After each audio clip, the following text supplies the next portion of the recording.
already saw more than one fish down here in the reservoir. And I guarantee you it's 2 feet long. But this river doesn't open up for 2 more days. So just doing some scouting. I'd love to take a boat down through here.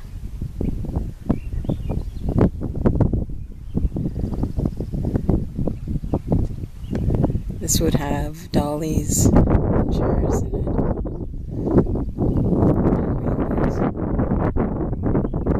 rainbows. This gives you fishing fever.